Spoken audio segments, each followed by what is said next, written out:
मंत्री बिहार पटना श्री जीतन राम मांझी, सह अवामी हिंदुस्तानी आवाम पार्टी के अध्यक्ष, राष्ट्रीय अध्यक्ष, मैं उनको आपके बीच आमंत्रित कर रहा हूं इन शब्दों के साथ कि जिंदगी में अपनों से बड़ों को प्रणाम करना सीखिए, जिंदगी में अपनों से बड़ों को प्रणाम करना सीखिए, क्योंकि कहा जाता है प्रणाम परिणाम को बदल देते हैं। माननीय जीतन राम मांझी।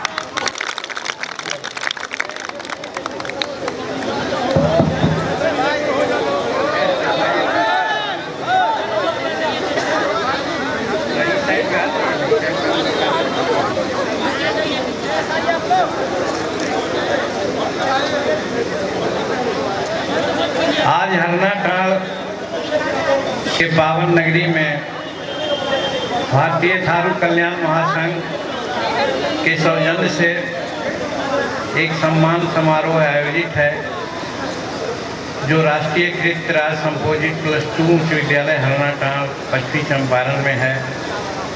उसकी अध्यक्षता अध्यक्ष भाई दीप नारायण प्रसाद जी कर रहे हैं और बहुत सलीके से इस सभा का संचालन भाई दीप नारायण प्रसाद जी कर रहे हैं।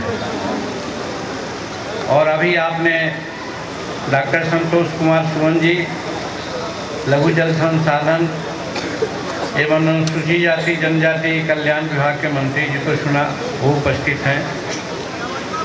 और हमारे गया जिला से ही हमारे पार्टी के माननीय विधायक श्रीमती ज्योति जी हैं, प्रदेश के अध्यक्ष भाई BL बसंती जी हैं और हमारे राष्ट्रीय प्रवक्ता डॉक्टर दानिश इस्मान जी हैं। हमारे प्रवक्ता में ही पार्टी के एक बहुत प्रसिद्ध महिला नेता श्रीमती ज्योति जी हैं, डॉक्टर कृष्ण मोहन राय जी, चंदेश्वर बाबू, प्रेमनाथ काजी जी, जगदीश बाबू, शारदा प्रसाद जी, बिंदेश्वर थारू जी, जो बहुत बढ़ चढ़ करके हम लोग की पार्टी में लगे हुए हैं। विशेष रूप में उनको हम धन्यवाद देते हैं। हेमराज बरवारी जी, शैलेश मिश्रा जी, जो हमारे पार्टी के छात्र संघ के नेता हैं, पिंटू कुमार रजक जी, अनिल रजक जी, और हमारे हिंदुस्तानी अवाम मोर्चा सेकुलर के प्रदेश महिला अध्यक्ष श्रीमती गीता पासवान जी हैं, और इस जिला के जिला अध्यक्ष हिंदुस्तानी अवाम मोर्चा के भाई रामकिशन महतो जी यहाँ पर उपस्थित हैं। इसके साथ साथ अमरेंद्र कुमार त्रिपाठी जी हैं, पूर्णिया से चल कर आए हुए यहाँ राजेंद्र यादव जी हैं, जो हमारे जिला के अध्यक्ष हैं। पटना से ही रंजीत चंद्रवंशी जी हैं, और सभी प्रेस मीडिया के हमारे भाइयों, चाहे छायाकार हों, प्रिंट मीडिया के हों या इलेक्ट्रॉनिक मीडिया के हों, सबको हम हार्दिक शुभकामना देते हैं। और इस विद्यालय के छात्र छात्राएं, थारू महासंघ के सभी सक्रिय कार्यकर्तागण और इस बड़ी तादाद में हम लोगों को मान सम्मान देने के लिए आए हुए थारूहट परिवार के सभी भाइयों बहनों, नौजवान साथियों, बुजुर्गों, बहुत बहुत धन्यवाद आपको इस सम्मान सम्मेलन और मीटिंग के लिए। और इस अवसर पर सही बात है कि हमारे साथियों ने हम लोगों को कहा कि हर पार्टी की एक बैठक, राष्ट्रीय परिषद की बैठक हुआ करती है। हम लोग इस वर्ष में नहीं कर सके थे, तो हम लोग वाल्मीकि नगर में ही जा कर के करें। और जब वाल्मीकि नगर के लिए 16 और 15 का कार्यक्रम बना, तो थारूहट के बहुत से परिवार, जिसमें बिंदेश्वर जी हैं या और सब लोग हैं, उन्होंने कहा कि हरनाटाल में उसके पहले एक बैठक रखना चाहते हैं। तो हमने कहा अति उत्तम, हम लोग तो चाहते हैं सब लोगों से मिलना।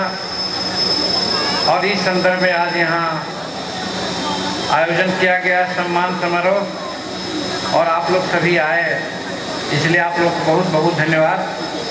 और शायद ये हमारा दूसरा कार्यक्रम है जब मुख्यमंत्री के रूप में हम थे और यही थारूहट में कुछ हत्याएं हुई थी। हत्या के उपरांत बिहार सरकार के लोग नहीं आ पाए थे। हमारी सूचना में बात गई तो हम तुरंत ही यहाँ आए और उस समय वाल्मीकि नगर में रहने का काम किया।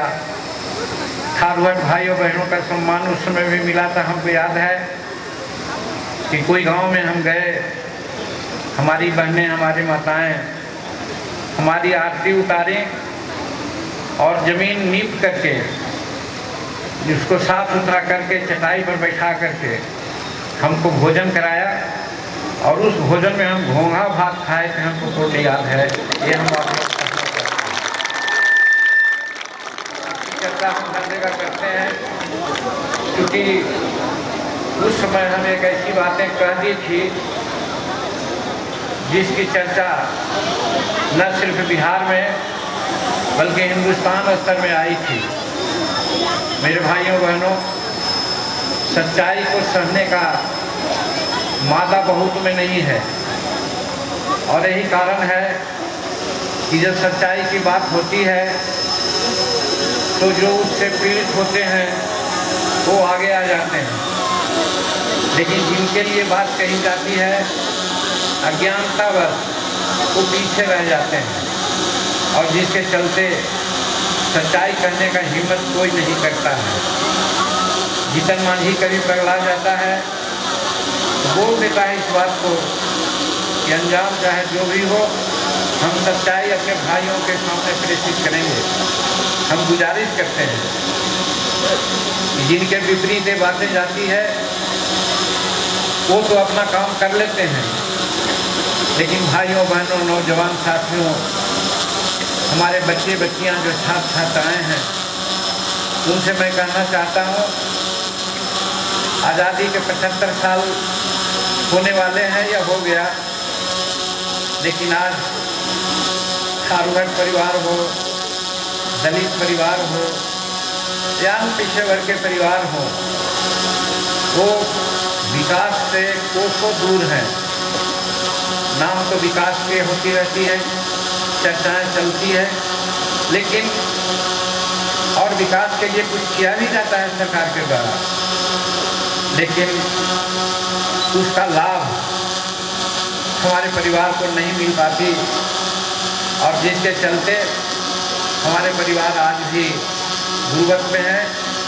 आज भी आज सोचते हैं कि शायद उनका कोई भला दिन आ जाए और वो बात हमने कही थी, आज फिर कहने को हम जरूरत बता रहे हैं कि जिन बातों को लोकमान्य तिलक साहब ने कहा, जिन बातों को सुप्रीम कोर्ट ने मेंशन किया, जिन बातों को डिस्कवरी ऑफ इंडिया में कहा गया, जिन बातों को RS. Sharma ancient Indian history के लेखक ने कहा, कोई चर्चा नहीं होती है, क्योंकि शायद इसको पढ़ने के लिए हमारे गरीबों के पास समय नहीं है और जो पढ़ते हैं वो इसको आगे नहीं बढ़ाना चाहते हैं।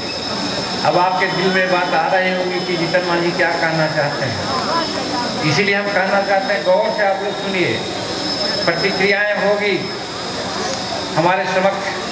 हमारे पत्रकार मित्र बहुत गौर से इस बात को सुन रहे हैं, पता नहीं कैसे परोसेंगे, इनकी मर्जी है, लेकिन हम आप लोगों से हाथ जोड़कर विनम्र प्रार्थना करते हैं कि जो मैं बोल रहा हूँ वो ऐतिहासिक बात है।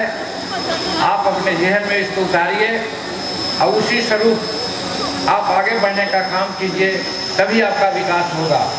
और वो यह है, एक भावना होती है कि हम भी कुछ हैं, सेल्फ रिलायंस अंग्रेजी में उसका नाम होता है। हम लोग यहीं पर मार खाते हैं कि हम तो जन्मे हैं कमाने के लिए, जन्मे हैं मार खाने के लिए, जन्मे हैं प्रताड़ित होने के लिए। भगवान की यही मर्जी है, भगवान ने हमको गलत घर में जन्म दे दिया। भाइयों, यहाँ पर हम आपसे जिक्र करते हैं, 21वीं शताब्दी है, विज्ञान कहाँ से कहाँ जा पहुँच रहा है, लेकिन हम यही आस्था के नाम पर अगर चल देंगे कि हम कमाने के लिए आए हैं, हम मार खाने के लिए आए हैं, गाली सुनने के लिए आए हैं, तो विनम्र प्रार्थना है कि आप इसको तिलांजलि दीजिए। आप भी वही हैं जो दूसरे लोग हैं, एक माता पिता के औलाद हम लोग हैं। अगर हम लोग हिंदू हैं तो सब अपने को ब्रह्म का औलाद मानते हैं, मनुष्य कृपा का औलाद मानते हैं। मुस्लिम भाई का भी अलग है, हमारे ईसाई भाई का अलग है, लेकिन हम लोग सब एक माता पिता के औलाद हैं।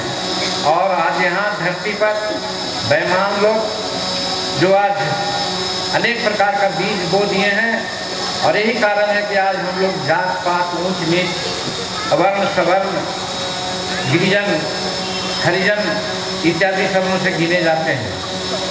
तो इतनी बड़ी भूमिका के बाद सिर्फ यही कहना चाहते हैं कि आप वाकई हिंदुस्तान के मूल निवासी हैं। यहाँ के ज़मीन, यहाँ की हवा, यहाँ के जल पर सबसे पहला आपका अधिकार है। लेकिन बेईमान लोग जो बाहर से आए हैं आज हमारे इन हक अधिकारों पर एक तरह से कब्जा जमाए हुए हैं। इसलिए आज जागने की आवश्यकता है। मैं इस हरना टाउन में पुनः 2014 के बाद कहना चाहता हूँ कि भाई थारूहट हो या हमारे अनुसूचित जाति के लोग हों, ये समझ लें हम किसी से कम नहीं हैं। इस देश में हमारा कोई ऐसा नहीं है कि जिस पर मेरा अधिकार नहीं है। इस देश के सारे संपत्तियों पर, हवा, पानी और रोशनी पर हमारा अधिकार है, समान अधिकार है, बल्कि क्या ज़्यादा अधिकार है।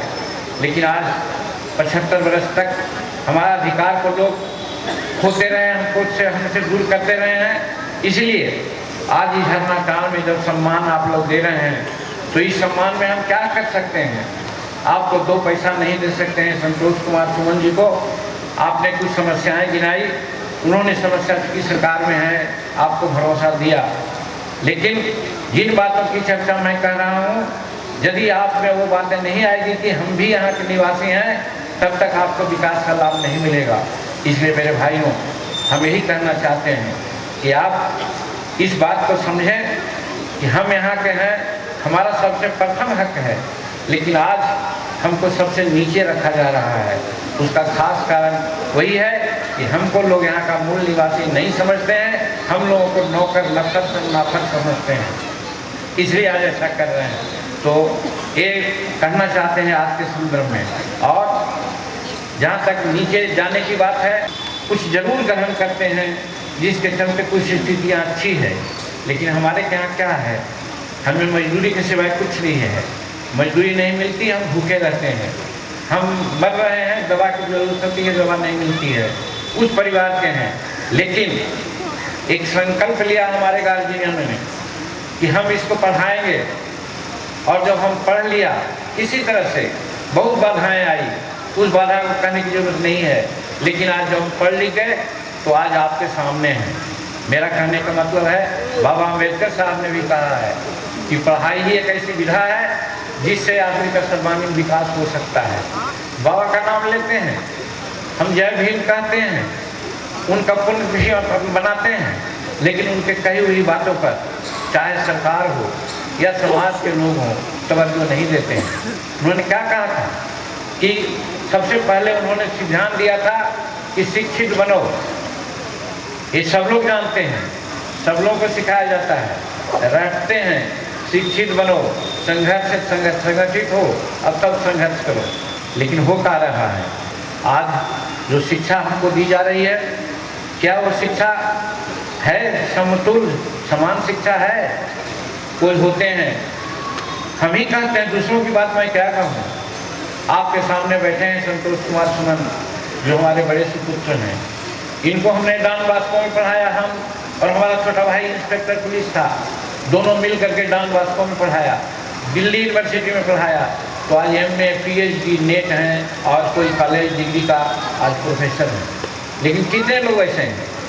तो इसीलिए बाबा अम्बेडकर ने कहा था कि राष्ट्रपति का बेटा हो या भंगी का संतान, सबको शिक्षा एक समान, ये कहा था। आज है सबको शिक्षा एक समान? ये बेईमानों ने 75 साल में हमको कहाँ छोड़ के रखा है कि जब प्राइवेट विद्यालय होते हैं वहाँ पर अनेक प्रकार की सुविधाएं हैं। शिक्षक को 20,000 रुपये महीना मिलता है। माफ़ करेंगे हमको सरकारी विद्यालय के शिक्षक लोग। सरकारी विद्यालय में अनेक समान सुविधा है। कोई भी सरकारी विद्यालय के शिक्षक को 40,000 रुपये से नीचे नहीं है और 1 लाख से ऊपर तक के हैं। और होता क्या है, पढ़ाई क्या होती है, बिरले कोई निकल जाता है, नहीं तो वहाँ पढ़ाई का कोई वातावरण नहीं। अभी कह रहे थे हमारे स्वागत में कि कोई ऐसे रेजिडेंशियल विद्यालय सरकार ने छात्रावास बना दिया और वहाँ पढ़ाने वाला कोई नहीं। अगर होगा भी तो डीओ साहब से या जिला कल्याण पदाधिकारी को मिलजुल करके इधर उधर अपना काम कर रहा होगा। आज किस लिए? वो इसलिए साजिश है। ये मैं कहना चाहता हूँ मेरे थारू भाइयों और अनुसूचित जाति के भाइयों और पत्रकार मित्रों से भी कहता हूँ, लिख दीजिए इस बात को। चाहे जिसकी सरकार आज तक हुई है, आज हम लोग 75 साल में हैं, सब ने हमारे साथ बेईमानी की है। अगर कॉमन स्कूलिंग सिस्टम कर देता और जब उन्होंने हमारे अम्बेडकर साहब की बात को मान लेता और एक तरह की पढ़ाई सबको होती और ये प्राइवेट विद्यालय नाम का कोई चीज़ नहीं होता, जैसे भूटान में है, जैसे फ्रांस में है, अमेरिका में है, चीन में है, जापान में है। आज वहाँ प्राइवेट विद्यालय नहीं है, सरकारी विद्यालय में सब लोग पढ़ते हैं और पढ़ करके आगे बढ़ते हैं। वही सिस्टम हिंदुस्तान में करना चाहिए।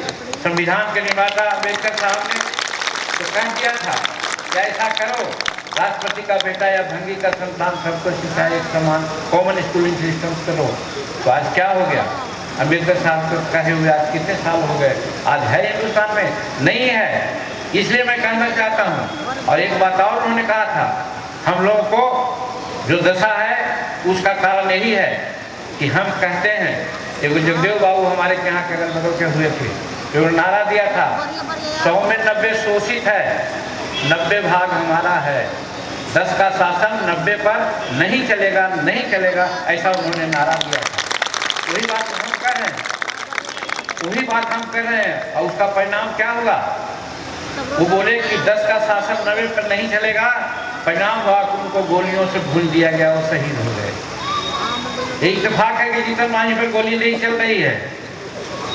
हो सकता है कि जो मैं आपको जगा रहा हूँ कि आप 85% हैं, आप 90% हैं, आपको लड़के हक लेने की बात है, तो 10% के लोग प्लानिंग करते होंगे कि जीतन मांझी साहब का आँख खोल रहा है, आँख खोल रहा है, और नहीं तो गिनती ऐसी होगी कि एक दिन फिर हम पर लोग का आक्रमण करेगा, हम का हमारा नहीं चलेगा, ऐसा सोच रहे होंगे। इसलिए मैं कहता हूँ, हम रहें या ना रहें, लेकिन आप लोगों से कहना चाहता हूँ कि यदि अम्बेडकर साहब की बात मानते हो तो कॉमन स्कूलिंग सिस्टम के लिए लड़ाई करो। और दूसरी बात, एक बात और बाबा साहब ने कहा था कि आज जमहूरियत है यहाँ, बाबा अम्बेडकर के कारणों से ही कहा जाए तो आज जमहूरियत है, प्रजातंत्र है। और इस प्रजातंत्र में मालिक कौन होता है? मालिक आप हैं। आप वोट देते हैं, आपका 75 या 85% वोट है। आप वोट कहाँ देते हैं? आपका वोट बिखर जाता है, 4 भाग में बिखर जाता है। याद रखिए, जिनको हम कहते हैं कि बाहर के लोग हैं, वो लड़ते हैं आपस में, लेकिन जहाँ उन लोगों का हित टकराता है सब एक हो जाते हैं। वही सीखो मेरे गरीब भाइयों, वही सीखो, लड़ो। ये जात पात का लोग कर ही दिया है, हम नहीं मानते हैं जात पात, ये कर ही दिया है, लेकिन आप भी राजनीति के समय में आप एक हो जाओ। और इसी को अम्बेडकर साहब ने कहा था कि राजनीति एक चाबी है और विकास एक ताला है।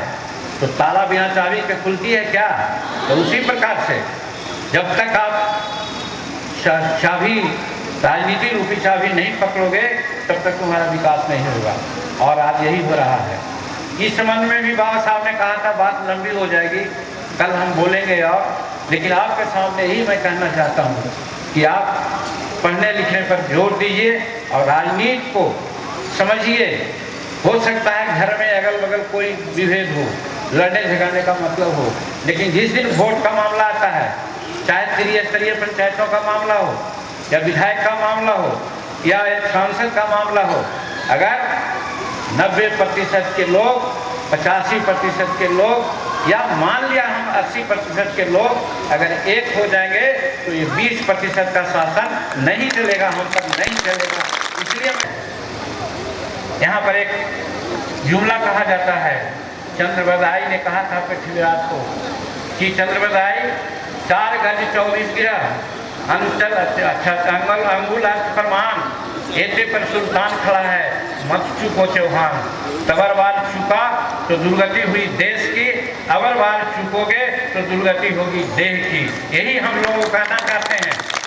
70 वर्ष गुजर गया, अब आप हमारा चमड़ा घिसाने के सिवाय कोई चीज नहीं बचा है।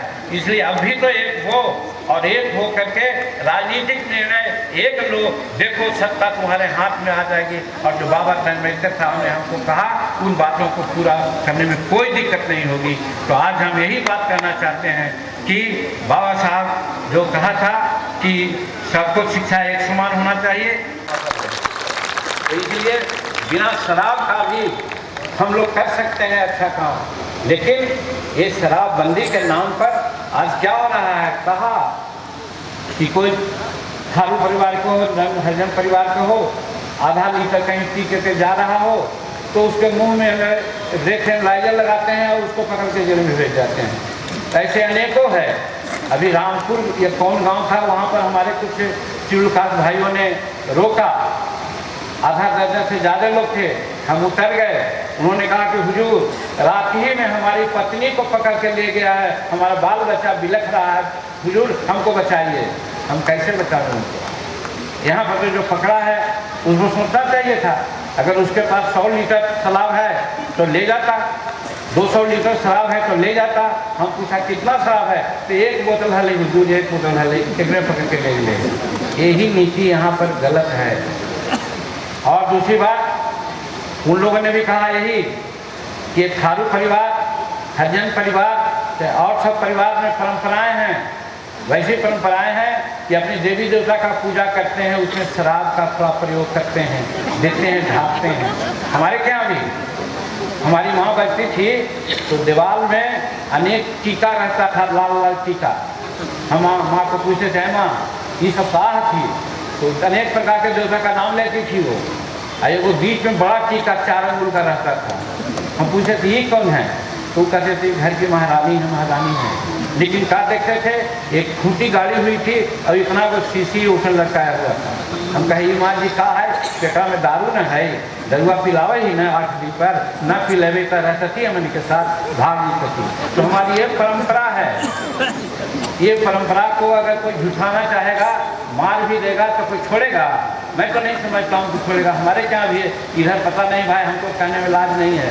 हमारे गांव में सारी पूजा होती है, बधिया शुगर है, शुगर को लोग जब बलि देते हैं तो उसको भी दारू पिलाते हैं, उसको भी दारू देते हैं। कि कोई मारियो देगा तो छोड़ेगा? कोई नहीं छोड़ेगा, चाहे जिसकी सरकार क्यों ना आ जाए। इसीलिए हम कहना चाहते हैं जो कस्टमरी चीज़ है, जहाँ हम प्रयोग करते हैं वहाँ पर, या कहना चाहते हैं बैठे हुए तानी श्री गांधी, ये बराबर हमसे कहते हैं कि होम्योपैथी दवाइयाँ प्रायः स्प्रिट से बनती है, और स्प्रिट के नाम पर भी कोई ले जाएगा तो उसको पकड़ के जेल भेज दीजिएगा, तो होम्योपैथी दवा कैसे चलेगी? कोर्ट ने भी कहा है, मेडिकल साइंस भी कहता है, लिमिट अरसे में अगर दारू का सेवन किया जाए तो कोई घाटा नहीं है। हम यही कहना चाहते हैं, सरकार के साथ हैं तो भी कहना चाहते हैं कि माननीय मुख्यमंत्री जी आप इस लाइन तक जो हमने कहा वहाँ तक आप संशोधन कीजिए और शराब नीति को आगे बढ़ाइए। हम भी उसी का पक्षधर हैं। शराब से आदमी सेहत खराब हो जाता है, उसकी संस्कृति बदल जाती है, वो गरीब होते जाता है।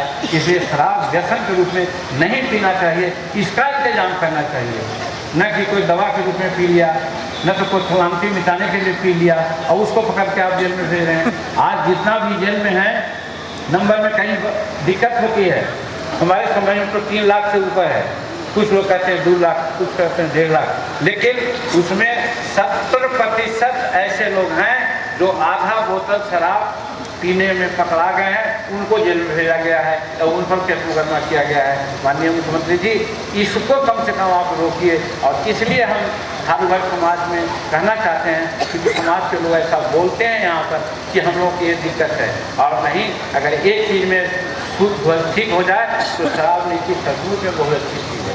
इसलिए हम आप लोगों से भी अनुरोध करना चाहते हैं कि आप कस्टमरी छोड़ करके या दवा के रूप में छोड़ करके बाकी व्यसन के रूप में दारू पी करके 1991 का हमारा एक एक्ट है, शराब नीति है।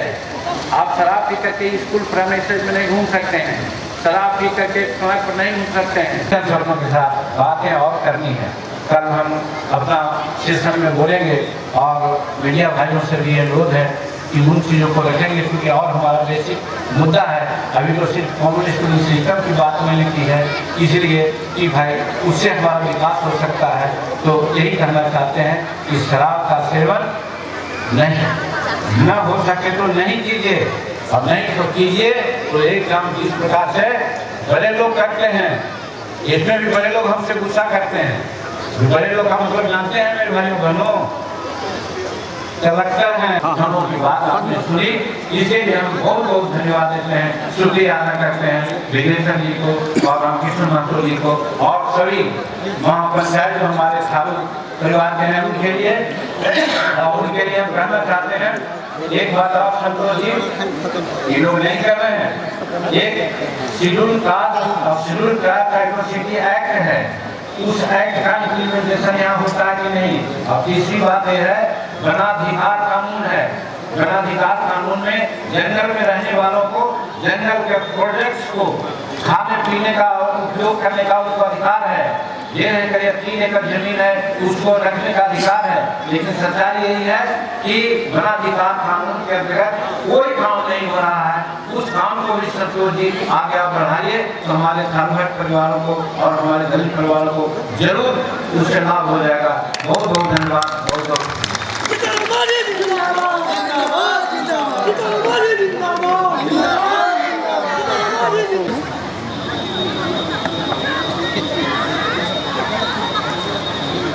हम पार्टी और माननीय अनुसूचित जाति जनजाति कल्याण मंत्री एवं लघु सिंचाई मंत्री श्री संतोष कुमार सुमन जी और अन्य उपस्थित सज्जनों और पत्रकारों और पदाधिकारियों कर्मचारियों और भाई बहनों, अभी हम लोग यहाँ पर एकत्र होकर के माननीय मंत्री जी और मुख्यमंत्री जी के वचनों को सुना और हमें आश्वासन मिला कि जो हम लोगों ने मांग की है उसमें इन्होंने कहा है उसे पूर्ण किया जाएगा। और उन्होंने भी अनुरोध किया कि भाई शराब पीजिए लेकिन बहुत कम पीजिए। इतना ही नहीं बल्कि ये भी उन्होंने कहा कि समाज को उन्होंने एक तरह से झकझोरा है हमें कि बिना संघर्ष का कोई काम नहीं होता है। जब तक आप संघर्ष नहीं करेंगे आपका अधिकार नहीं मिलेगा, न विकास होगा। इसलिए इस पर भी हमें अमल करना चाहिए।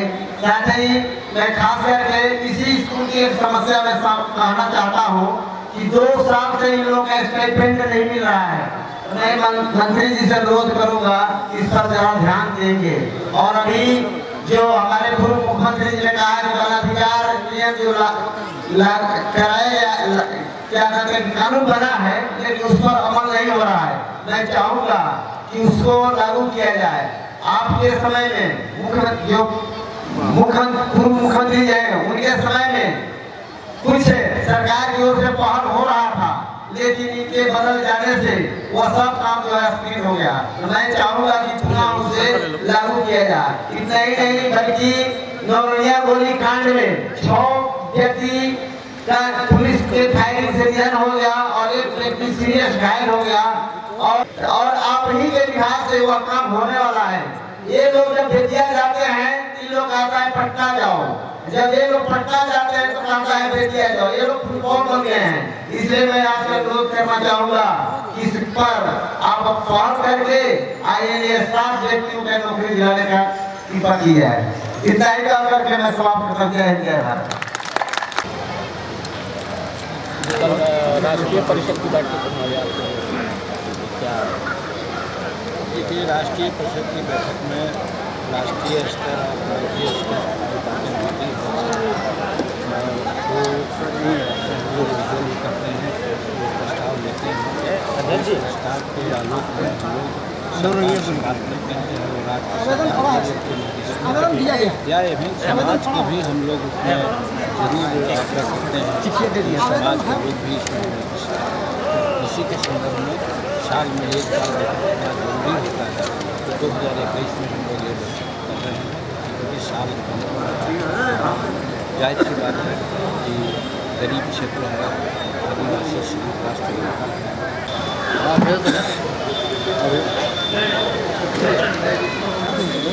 कि यहाँ बिहारी में वही भात और का खा लिया लोग। स्थापना है, उस पर स्थापना करना और सरकार का निर्णय लिया था और वो निर्णय लेकिन बहुत हद तक नहीं हो रहा है। उन सब पर चर्चा कर सकते और विशेष समाज के लिए गरीब तबके के विकास के लिए क्या है और इस संबंध में बात करेंगे। आज आपने अनुसूचित जनजाति इलाके में एक सभा का संबोधन किया है, कई तरह की समस्याएं भी सामने आई है, उसके निदान के लिए क्या अमल है? देखिए, ये तो हमारे जो महापंचायत है थारू परिवार का कल्याण समिति था, उन्होंने हम लोगों के सम्मान में एक बैठक रखी है और उन्होंने अपनी मांग रखी है। जिन मांगों की चर्चा की है उन्होंने सारी बातें मांग और यहाँ पर निर्गत प्राधिकार है उसको भी बना देता है, उसको भी इम्प्लीमेंट करने की कम देखा जा रहा है। तो हमें से यही समस्या नज़र में आती है, उसके और हम लोग आगे एक समस्या और अनुसूचित जनजाति के लिए जो देवी देवताओं के लिए शराब पूजा में उपयोग किया जाता है, उस पर सरकार की इस नीति पर कुछ बदलाव करें। कहीं पर पकड़ाया है, बहुत लोग पकड़े जाते हैं, पकड़े अगर उससे जाते हैं तो वही तो हमारा कहना है कि इस कंडी है जो पूजा जाते हैं तो उस पर सरकार सोचे इस ढंग से समीक्षा करे, ऐसे लोगों को